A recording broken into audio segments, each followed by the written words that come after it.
هدف محرز، هدف محرز، هدف نموذجي، هدف تاريخي، هدف رائع، هدف جميل، الكنترول جميل، الترقيصة الأولى جميلة والثانية ولا أروع، والهدف الله على محرز.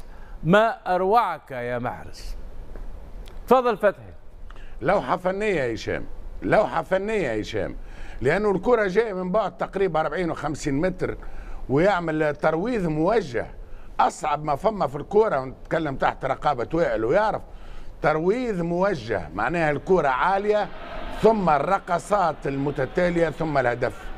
أنا لو كنت مكان جوارديولا راني غزرت لنفسي في المرآة ونقول هذا اللاعب مش موجود في 18 وقت اللي كنت في مقابلة أستحق لهذا اللاعب.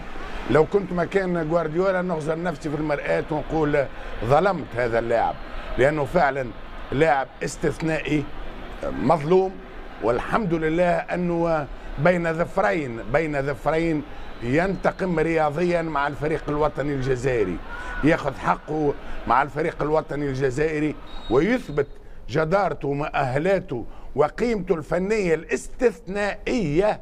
نقول استثنائية، ما عندناش برشا لاعبين في العالم بهذه الفنيات على كل رياض محرز.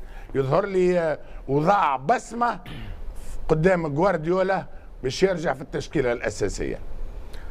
طيب عبد الكريم، هذا المنتخب الجزائري الآن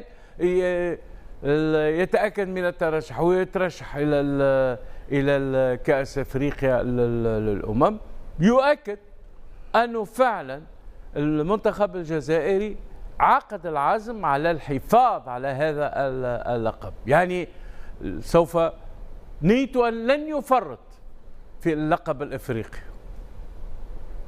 بهذه المجموعة. مؤهل حقيقة، يعني ما بين كل الفرق مثل ما تفضل صابر. هو يعني الأفريقية الآن في هذا الوقت هو الأكثر جاهزية. لا نعلم يعني ماذا يمكن أن يخبر لنا المستقبل، لكن الفريق الجزائري يضم عناصر عديدة مميزة على مستوى كل الخطوط، دكة مميزة أيضا، مدرب متفهم لواجباته ومتفهم أيضا لنفسيات اللاعبين ومتمكن فنيا. لذلك أعتقد بأن المنتخب الجزائري الآن هو يسير على الطريق الصحيح. هو الآن فقط على بعد فوزين من يعني الرقم القياسي للمنتخب المصري في التصفيات دون هزيمة.